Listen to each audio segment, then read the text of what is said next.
Hello everyone, my name is Mariah Saley, and today I have with me the co-host of A Story of Hope, Richie Saley. He's here all the way from San Pedro de Macorís, Dominican Republic. Richie is a university baseball player, the shortstop, and a switch hitter, and today he will be sharing his story of going from repairing couches at $2 an hour to playing college baseball and serving others in social work.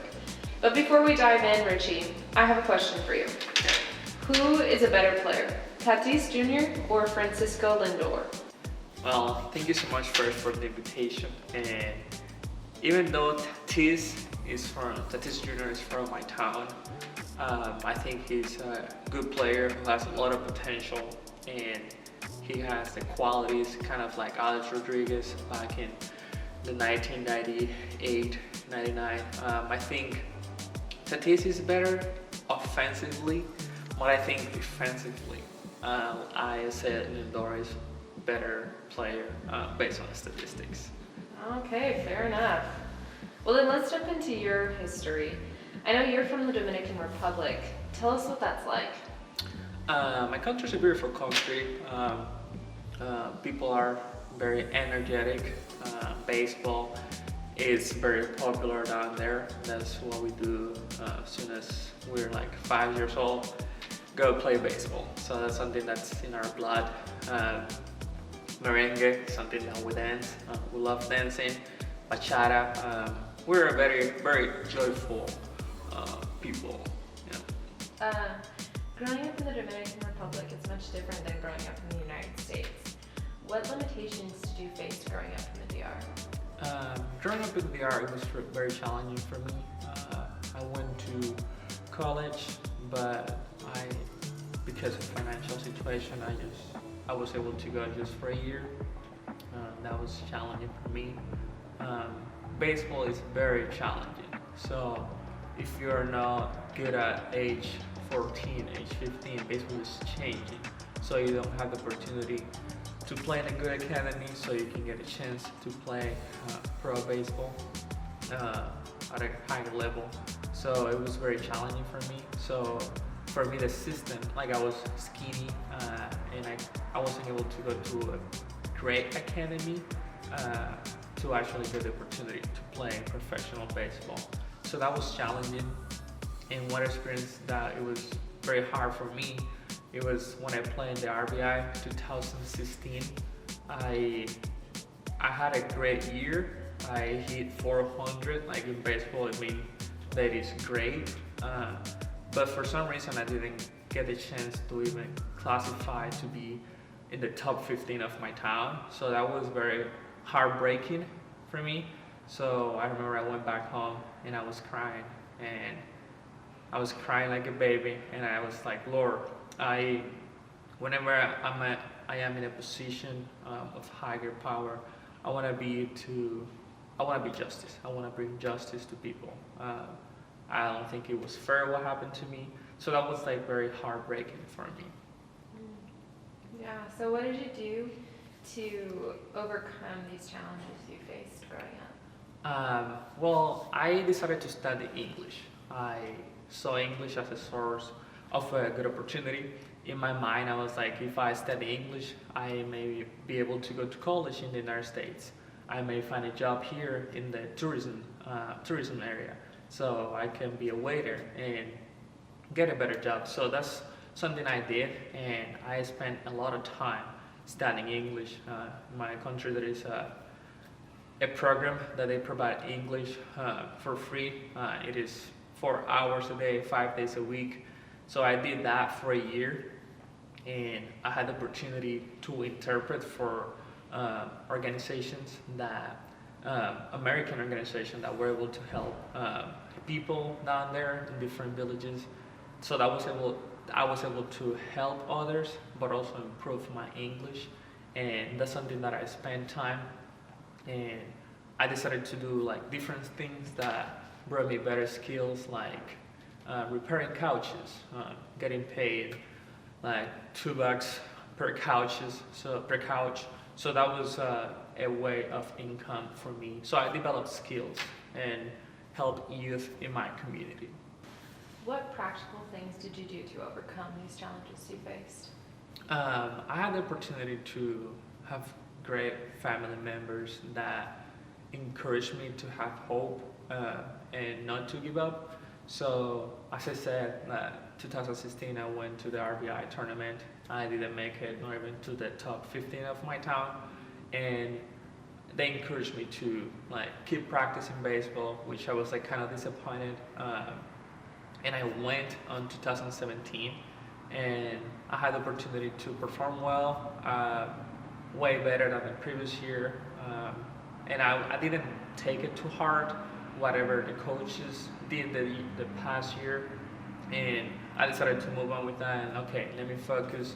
And new year, new me, and I was able to perform well.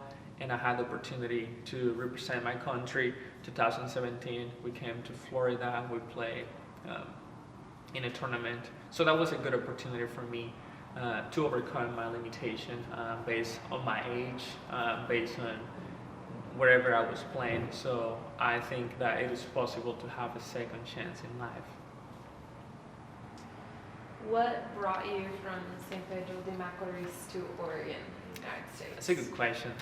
My parents moved up here 2017, and I was living there by myself in the DR, so my family helped me down there, and I decided to prepare myself with English. And the next year, dang it. Can you ask me that again, please? What brought you from San Pedro de Macorís to Oregon? It's a good question. So my parents moved up here 1st ago, 2017, and I was there by myself, but I wanted to come here. So my dad and all my family members, they encouraged me like, you gotta go to a little league, Guzman de los Santos, go there, like coach, train those kids, and just trust the process. For me, it was hard, not gonna lie. But then I trust the process, and then they had like a tournament here in New York, in the U.S. in New York.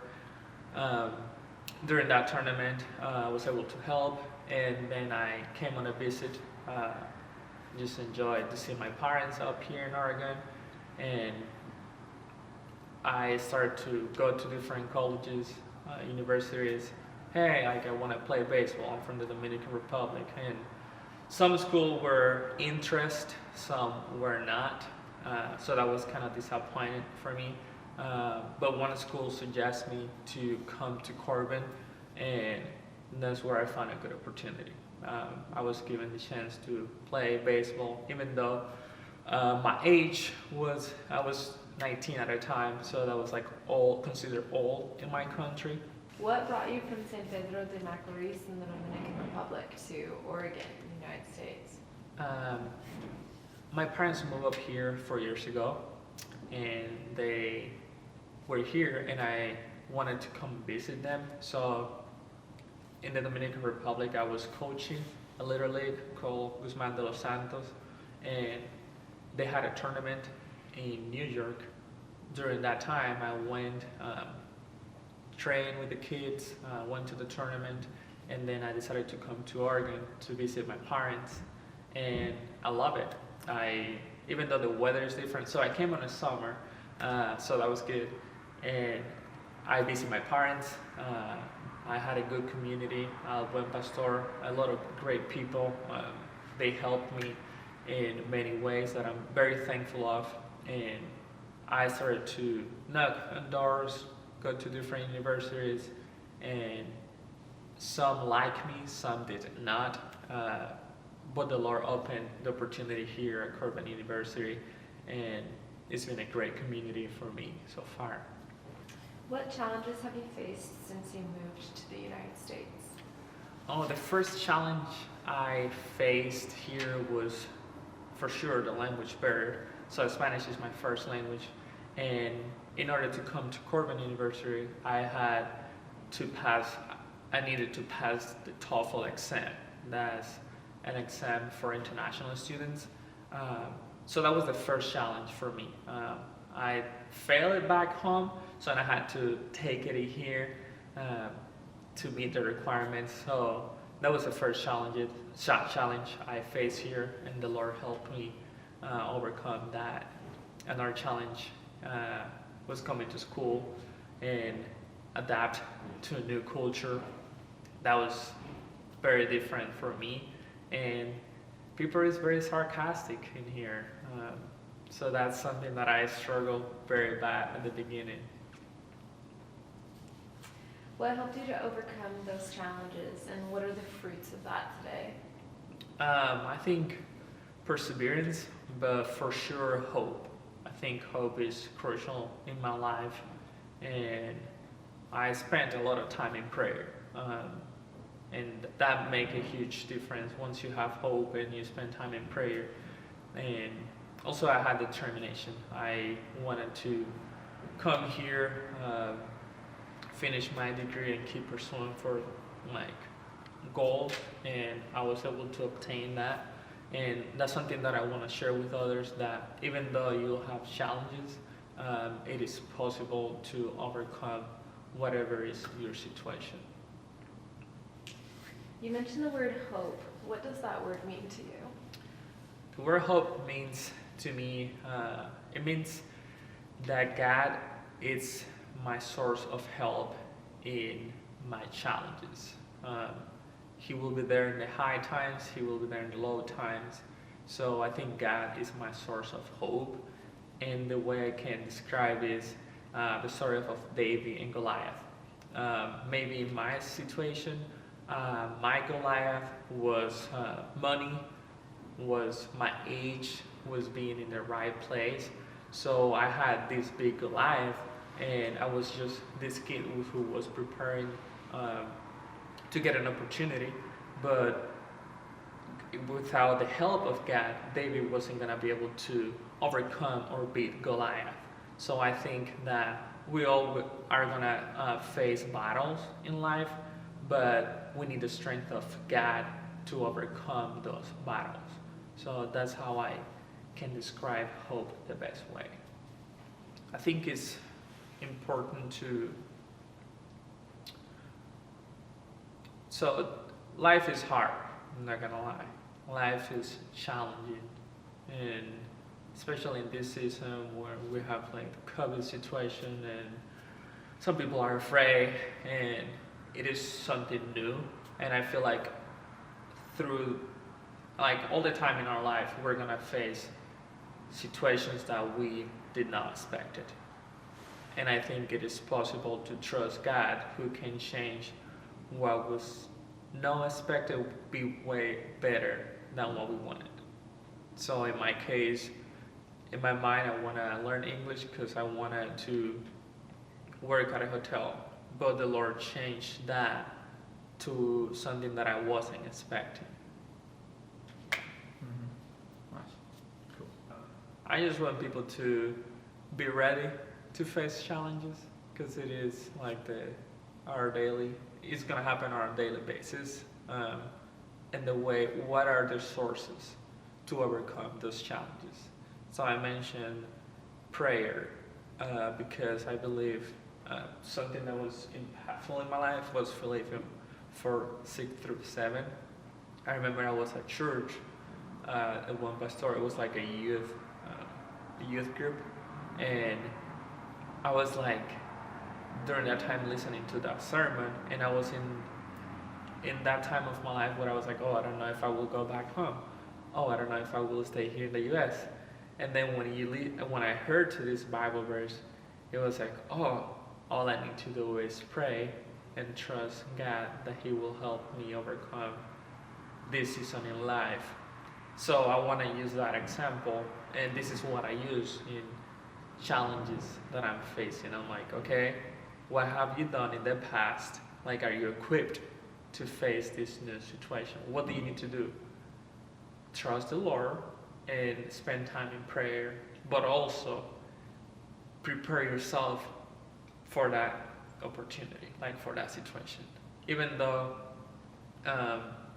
probably I lost hope at some time, but it's good to have family members that can help in the process. I got prepared myself with English.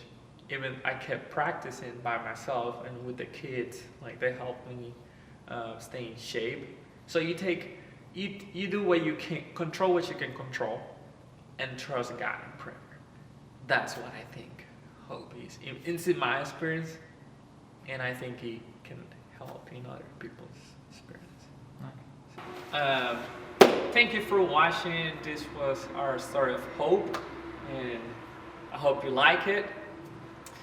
Hope you subscribe and stay tuned for the next video. And share it with someone who needs hope. We'll see you next time.